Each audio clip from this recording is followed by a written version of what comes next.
Hey TV fans, Bored Now back with you, and on this video I'm going to be talking about Euphoria Season 3 Episode 1. It is called Andale.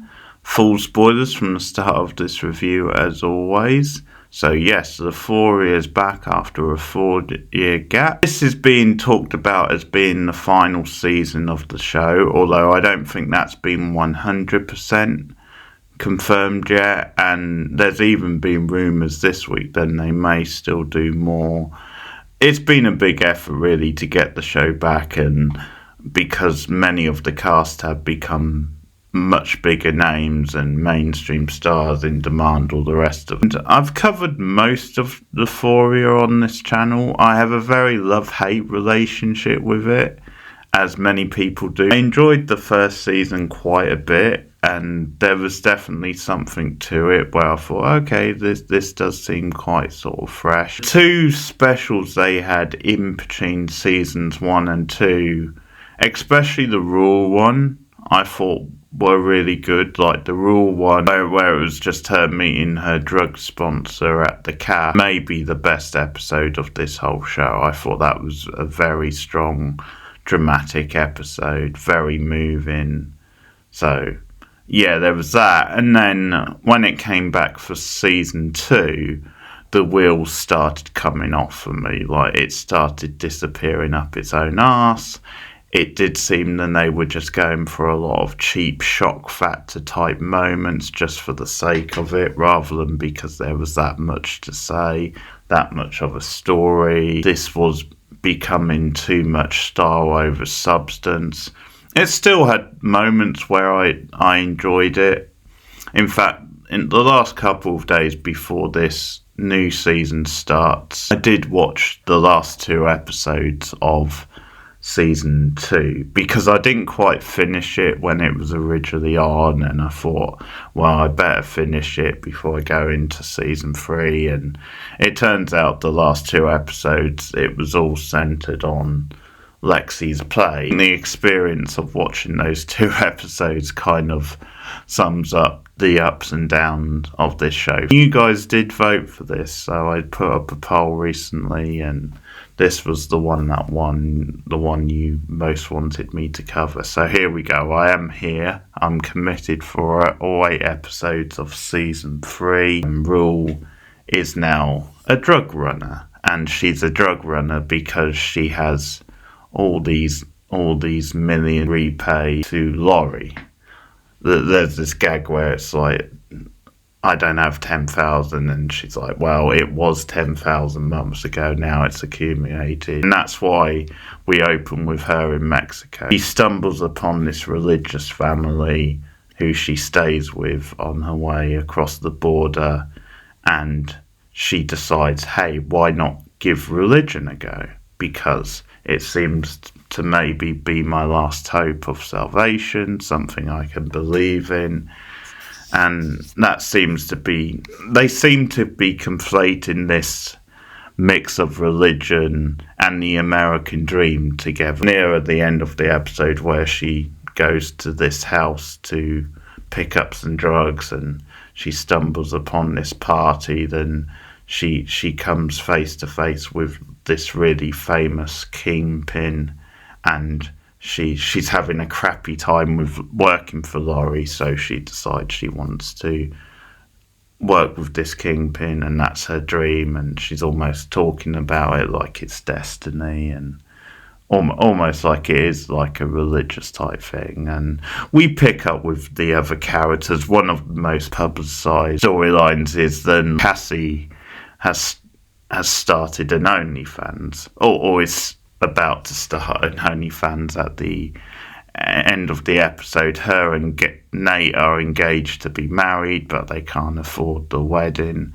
He's kind of bullshitting her a little bit about, like, he's got all these business deals on the go and they're bringing in lots of money, whereas reality, he has to work at a construction job. The contrast between this very old way of thinking in Nate, and almost like this is Cassie's way of being an entrepreneur, to like utilise that side of things. For the opening episode, I think it's pretty solid. I think it's quite enjoyable at times. It's got this big swagger to it, like this cinematic sort of swagger. And the opening with Rule in Texas and her various adventures kind of sums that up. In fact, the very first thing with Rule, when her car breaks down and she ends up on this ledge and it's tilting and we get all these different shots. You can see Levinson having a lot of fun with the different camera angles on that, and it's a good physical sort of set piece where you hear the clicking of the car and you see like Rule's foot at some point moving slowly. It's a really impressive, actually fun opening. It almost feels like a little bit of a Breaking Bad style stunt almost, the way it opens. And so you do get this big brass cinematic sort of feel to the opening. A shot where Rule is literally like a character out of a Western, and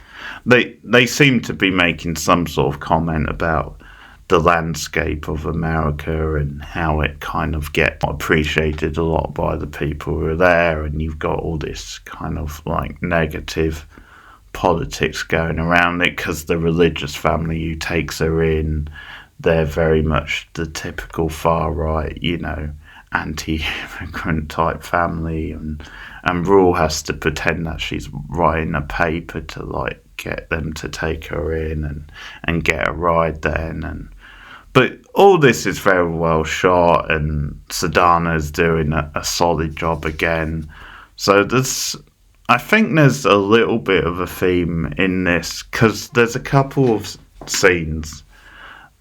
The one at the party as well, a bit sub-Tarantino. It feels a bit like that party scene feels quite Boogie Nights as well. It's using the language of film, but like it's a little bit of, it's either critiquing like film and the position that Hollywood is now in and the way it's seen as like a dying industry, or maybe it's just like it's literally it's a bit of a prestige thing which is dying, maybe. But the scene at the party, and I think even though I think it's a solid episode, I think it does a pretty good job of setting up the characters and where they are, because it was always gonna be a little scattershot in it, a little bit of an irony to it, and there's a little bit of it's almost like her thing now. It's she has become full blown ironic. Like you're not quite getting the massive drama from her than you once did in this role as Rule, and it does feel a little bit different. And maybe if they are gonna lighten it a bit, then it could be a welcome return, like maybe some lighter touches, maybe welcome, and stuff like that, where it treads that fine line of feeling a little too much like movie dialogue, a little bit too much like dialogue, like it's been written out, and sometimes the characters are going through the motions a little bit of, or the actors more so are going through the motion of like saying, just reading their lines rather than it feeling like a natural acting performance. Like that definitely comes out of the Cassie and Nate scenes, which I think are the worst scenes in the episode. Faye, who had a smaller part last season and seems to have been updated to series regular for the third season, because the actress who played Kat has left the show. Essential in the stuff with her, because she gets brought in to help Rule with the drugs, and she ends up working regularly, like cooking drugs. You can see at one point when Rule goes to get her instructions that she sees Faye being bullied and being a part of the system, and you can see that she's worried about Faye. So that could definitely be something this season, where another person has been dragged into all this because because of Rule, really, in relation, and that could be something where Rule has a bit of a guilty conscience. If this is the last season, which it has been heavily rumoured it is, and suggested that it is, then that could be a little bit of a redemption arc for Rule. Like, I do wonder a little bit if she might not get out alive this season, but then she may do something heroic. Some parts of the drug stuff with Rule are like, I'm not really that keen on, like when they're doing like the balloon stuff and the whole fart humour, and it's, yeah, this you can do a little bit better than that. So I should talk about the Nate and Cassie stuff, because this definitely was the weakest stuff of the episode. Like, I thought this was atrocious. I've never really been a big fan of Jacob Elord. I don't really get why he is becoming this big star right now. He's fine in certain roles. Like, I don't necessarily think he's the worst actor ever, but I just don't quite get why he's being pushed so hard as he is. And I've got to say, he's terrible in this episode. His acting is so flat, and he's just giving no effort to the lines. I don't know if it's that he's coasting now because he's been getting like big Hollywood type roles, but yeah, I don't know. It's almost like he's gone from Patrick Bateman to like some sort of stoned beach bum. Drama between him and Cassie is so flat. Like, there's just nothing there, even though you can see what they're doing with it. Really on the nose scene where, like, and this is before she's decided to do OnlyFans. This is almost her just experimenting and doing a kind like a playful video, but she's like dressed up as a dog, and it's playing How Much Is Dog in the Window. And I think one of the better lines in that stuff is when she's getting the maid to film it, and Nate's, well, she's a maid, not a videographer. Cassie has the line, well, she's good at both. I thought that was quite a good line, but yeah, this stuff really, it feels like they're just scratching the surface. Almost an entrepreneurial thing where it is like an easier way, but it also brings up the two contrasts and the negativity around OnlyFans and the idea then it is porn, because that's what people naturally jump to. And Cassie points out twice, as I said, this is a misconception.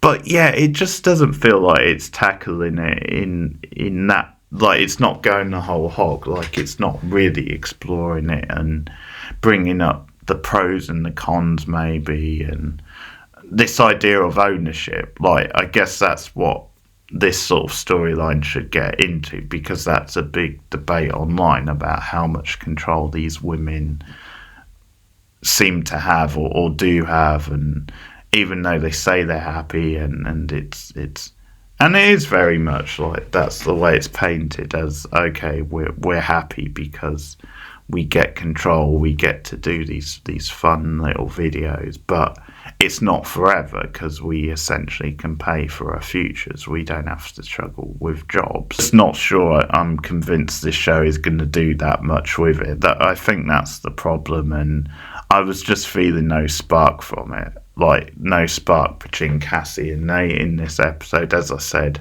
Elodie was absolutely terrible. Sydney Sweeney a little bit better, but even she seems to be going through the motions. Very meta thing. It's a very wink to the audience because of the press that's gone on with Sydney Sweeney and the idea. Because at one point she says something like, "Don't underestimate me," and that just feels like it's Sydney Sweeney like talking to the audience almost. Meta thing with her as the OnlyFans, and how that maybe relates to the real Sydney Sweeney. It's just a bit too on the nose, and the dialogue is too on the nose. It's almost like yeah, you can do this because it feels like a relevant thing to bring up, to want to paint Nate as this like blue chip type kid, and he's really struggling to make his way, and he just wants to have like his dream wedding, and it just wasn't washing with me. Some really corny dialogue, just a little bit too cliche. A nice scene with Lexi and Rule with them catching up, because they always have good chemistry, and I know a lot of people who don't like this show are like, well, Rule's the only character who really gets that much to do. And I do think Lexi, who seems to be a fan favourite also, like she emerged as a little bit of a breakout and only got more of a part in series 2, and I think that actress is good. It's this weird thing with her because she is Jed Apatow's daughter, so again, nepotism, but to be fair, she is good, and I think she plays Lexi well and does bring a little bit of charm to her.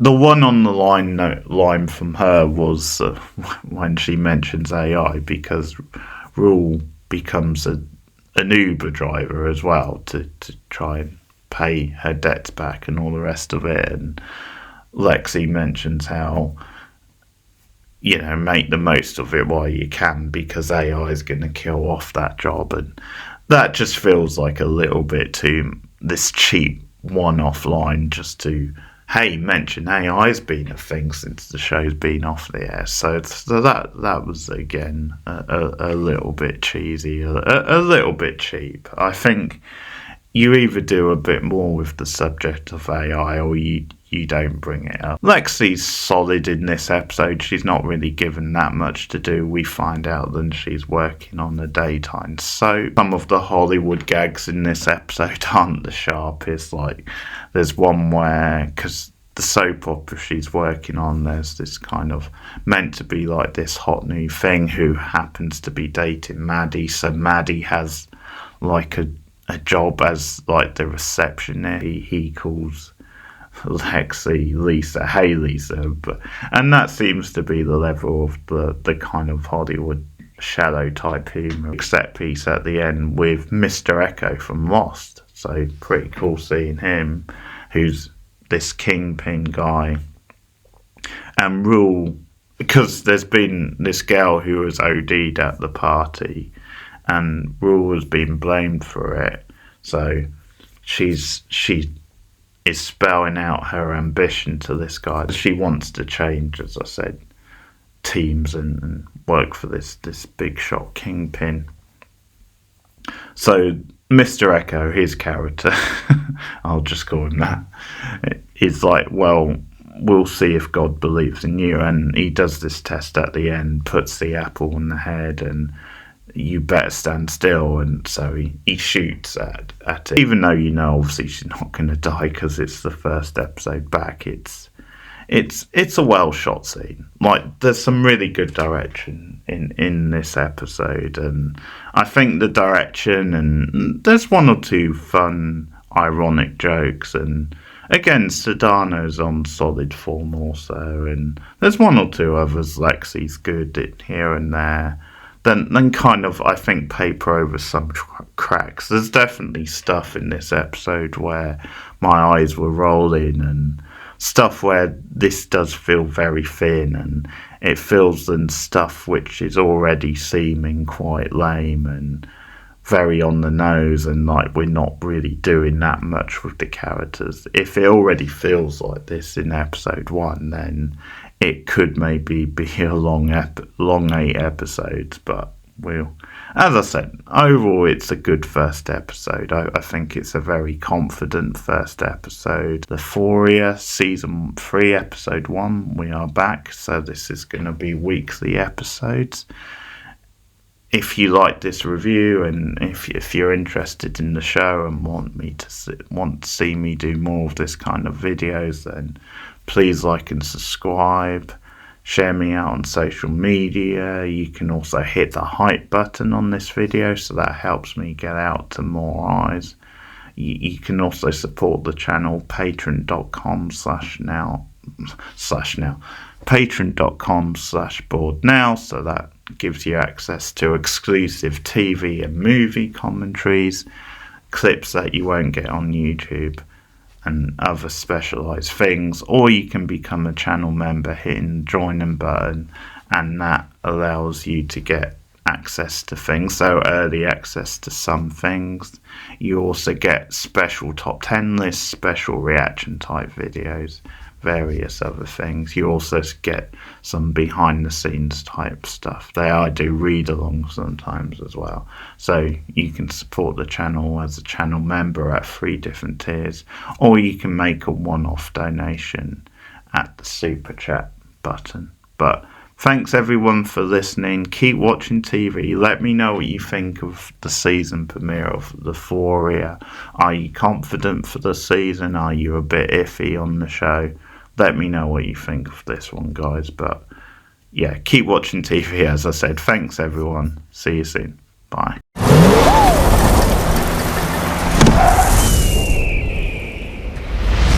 Have you ever been to Mexico? Me? In Mexico?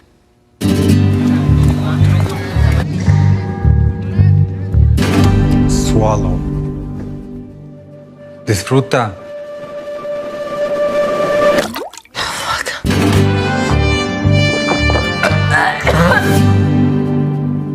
Is it nice? Some parts. In the beginning, we had to make a choice about who we were and what we wanted. The network loved your storyline. Really? But what we didn't realize was how far we were willing to go. I have a meeting. With who? Cassie? Round 2, baby? I want to tell you something that might make you angry. Maddie's been helping me. My Maddie? She was my best friend. What do you think she wants? Poke the ass up. After all these years, Does your wife know you do this? Do your parents know what you do? I'm your sugar daddy now. Have we finally gone too far? I used to be your husband's friend. I'm gonna become his worst fucking nightmare. I've done a lot of evil, and I've never really thought about it. Okay, well, it's clear you've been using a gun. You want to undo the evil you've done? Start by changing yourself. I'm trying. Look at me. I can see it that you're a good kid in a bad situation. Wouldn't you agree? Oh, fuck. I used to believe that the world would be a better place if people could empathize. Remember me? How could I forget? The real disease is that people no longer know the difference between right and wrong. You poison kids for money. Mom, I really need to come home. You're evil. What happened to you? Alamo tried to kill me. And he's gonna do the same to you.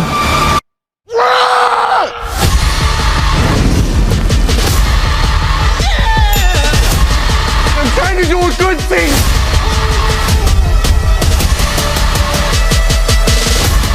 What's wrong with you people? In the end, no matter who you are or what you want, we all answer to God.